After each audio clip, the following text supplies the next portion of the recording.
Très bien. Par la suite, on veut on veut inverser la logique de notre route map. Et dans les deux exemples précédents, d'accord, que j'ai utilisé pour la déclaration de permis, maintenant, nous allons essayer d'une instruction de refus. Et pour cela, bien sûr, nous avons déjà, d'accord, créé une access list qui va faire du permit. Mais par rapport à notre roadmap, on va créer, d'accord. Alors, route map, et on va la nommer du test 3, et on va mettre du délai 10, d'accord? Et on va mettre de la condition match IP adresse, et on va mettre notre access list. Alors, je vais la récupérer directement. Alors, c'est du R1 permit, d'accord? Très bien. Voilà. Et on va appliquer cette route map. Alors, router, EJLP1. Et on va faire du distribution list. Et par la suite, on va mettre du route map. Et on va, bien sûr, récupérer le nom de notre route map. Elle est du test 3, d'accord? Toujours le sens c'est du in, d'accord? Alors, si on veut voir aussi bien notre table de routage, alors comme vous voyez, nous avons toujours aucune entrée, d'accord? Alors, voilà, il n'y a aucune entrée, d'accord? Malgré une mise à jour, mais cette mise à jour, elle n'est pas installée. Alors, qu'est-ce que se passe-t-il? Résumons un petit peu ce qu'on a fait. Nous avons une seule instruction de route map qui refuse tout dans une access list. Aussi bien, nous avons fait une access list qui correspond uniquement au réseau 192.168.0.0. Cela signifie que nous avons une correspondance et nous refusons que le 192.168.0.0/24 soit, bien sûr, qu'il soit annoncé. Et tout le reste du trafic ou de correspondance sera refusé implicitement dans notre access list, et il n'y a pas d'autre instruction de route map, donc tout le reste il va avoir un refus, d'accord, implicite dans notre route map. Et bien sûr, là, comme vous voyez, c'est-à-dire nous avons deux correspondances. La première correspondance, c'est par rapport à notre roadmap, et la deuxième correspondance, c'est par rapport à notre access list, d'accord? Et là, c'est vraiment du avancé, c'est-à-dire si vous voulez filtrer certaines choses, ou vous voulez bien sûr faire un set, d'accord? Là, vous pouvez utiliser un roadmap qui va vous faciliter votre configuration, votre, bien sûr, objectif.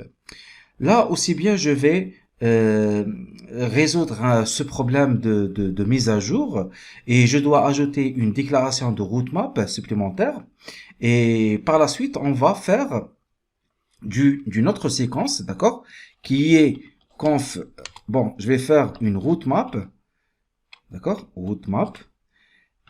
Toujours la même séquence, c'est-à-dire le nom de notre route map qui est du 3, d'accord?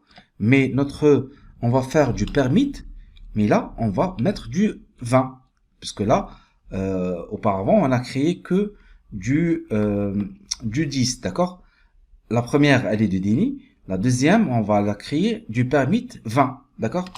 Et on va par la suite voir est-ce que il y aura un changement, d'accord, de correspondance, et on va juste faire cela sans rien faire de correspondance avec notre deuxième séquence, et on va voir notre table de routage, et comme vous voyez, nous avons accepté le reste du trafic ou le reste du réseau du 1, du 2 et du 3, 0/24.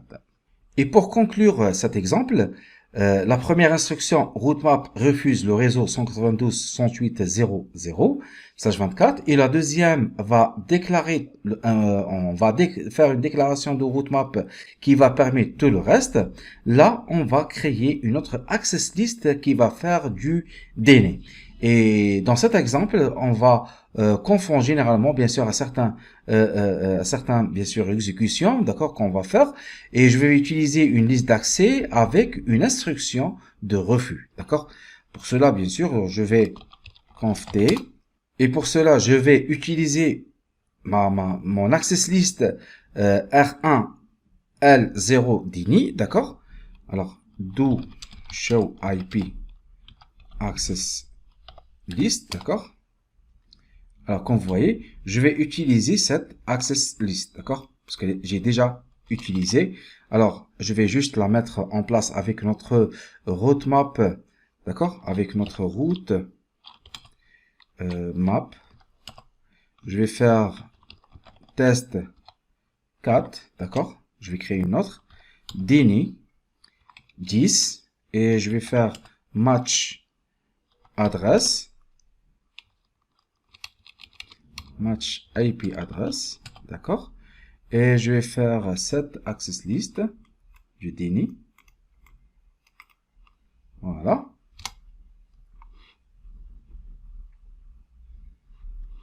et par la suite je vais l'affecter à mon protocole de routage, voilà, et je vais faire du in. On va voir notre table de routage, d'accord. Alors je vérifie juste un petit peu. Alors là je vais faire j'ai fait une petite erreur. Là normalement je vais faire un permit et non pas DINI. Je vais corriger ça, d'accord. Do show and, juste pour vérifier mon protocole de routage. Voilà, très bien.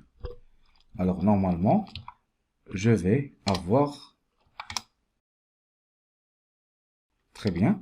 Alors comme vous voyez, nous avons du permit, mais nous avons une correspondance de DNS. Alors là, notre access list, elle bloque le trafic malgré notre condition de notre routemap. Elle existe, d'accord. Elle a du permit.